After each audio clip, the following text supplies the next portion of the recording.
Karena ketika Raja Romawi itu mau lahir, agak susah keluar secara normal. Makanya dia di sesar, dirobek perut ibunya, kemudian dikeluarkan, dijahit kembali. Itulah istilah nanti kalau orang lahir tidak secara normal disebut sesar. Jadi kalau ada anak itu otomatis jadi kaisar Romawi, yang namanya Caesar. Itu sejarahnya. Maka dia menggelari dirinya Ta'ban As'ad ini sebagai Tubba, gelar rajanya. Kalau di Ethiopia, ya, kampungnya Bilal, siapa lagi nama raja yang terkenal itu? Siapa namanya?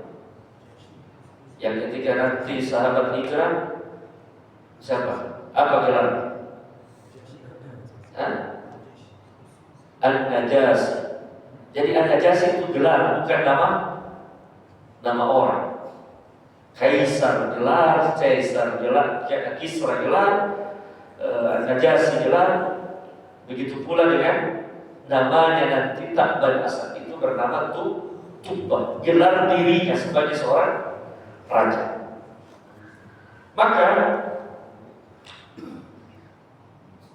Ta'ban As'ad bin Rabi'ah, anaknya Rabi'ah bin Nasr. Kita fokus kepada nama Ta'ban As'ad bin Rabi'ah atau Raja Tubba ini. Dia hobi berdagang, dia hobi berbisnis.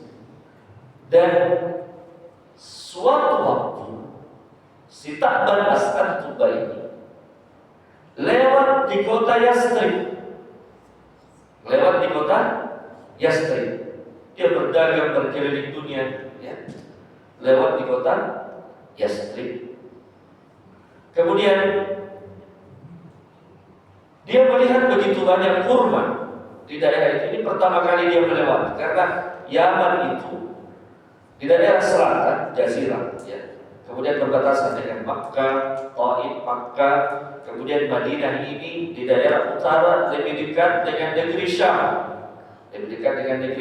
Syam. Kalau kita bicara Syam itu, Nabi setiap ke negeri Syam itu artinya beliau ke Damaskus, Suriah hari ini.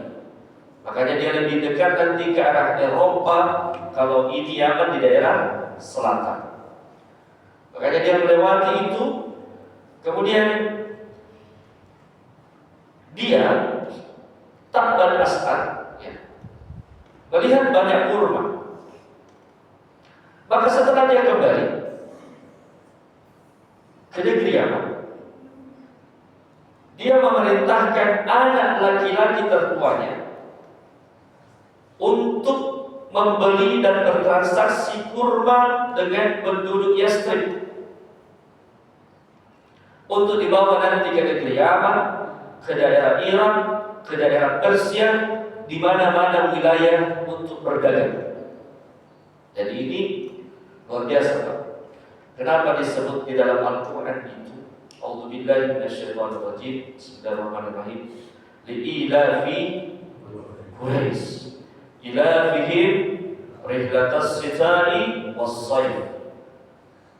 Dijelaskan tentang Quraisy karena turunan suku Quraisy itu berasal dari mana? Negeri Yaman.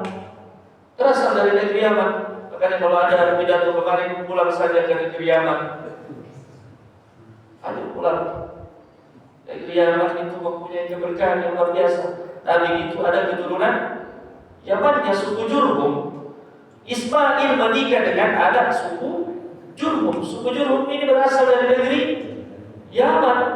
Dari mana lagi asalnya kecuali dari negeri Yaman? Jika bakal nanti kakek-kakek buyutnya Rasulullah SAW, walaupun Ismail ibunya adalah orang Khidti, orang Mesir, bapaknya orang Babilonia, tapi nanti menikah Ismail dengan anak suku Jurhum, penduduk asli negeri Yaman.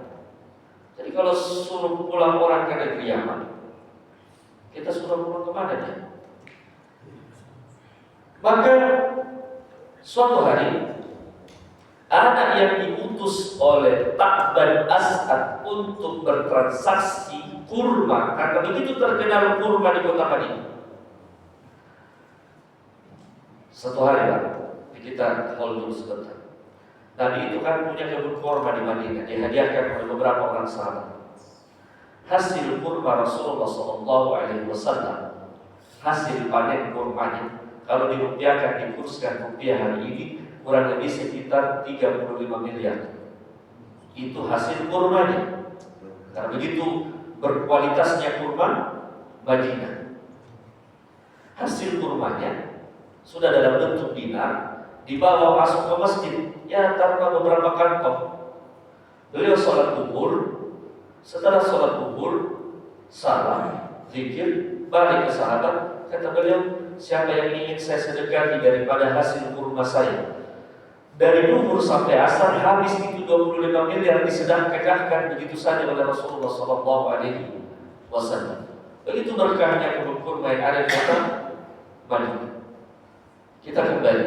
Ta'ban As'ad bin Rabi'ah meminta anaknya untuk bertransaksi, tetapi entah apa yang terjadi, anak yang diutusnya ini bertengkar dengan penduduk asli kota Yasrib atau orang Madinah dari kalangan Aus dan Khazraj.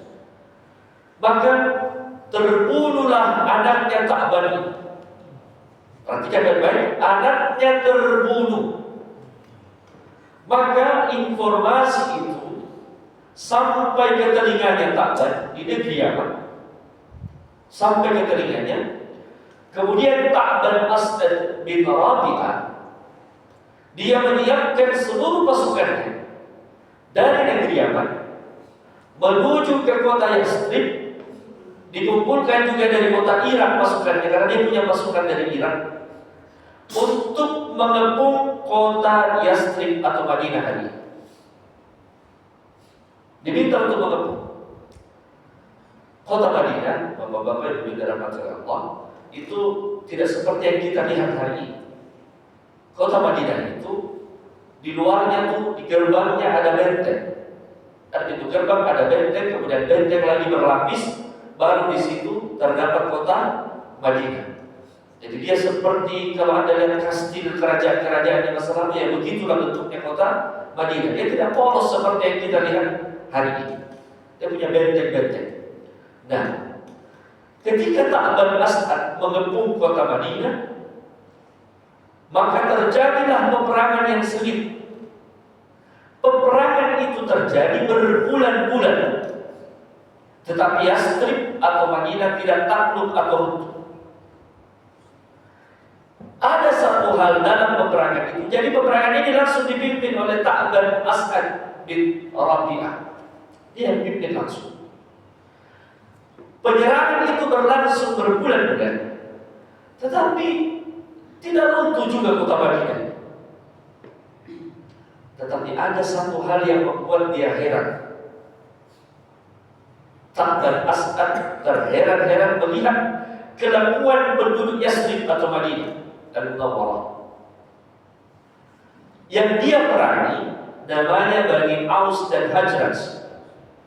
Bani Aus dan Khazraj, orang Arab, bukan orang Yahudi. Kalau Yahudi tadi Bani Quraidah, Bani Nadir, dan Bani Khuza'ah.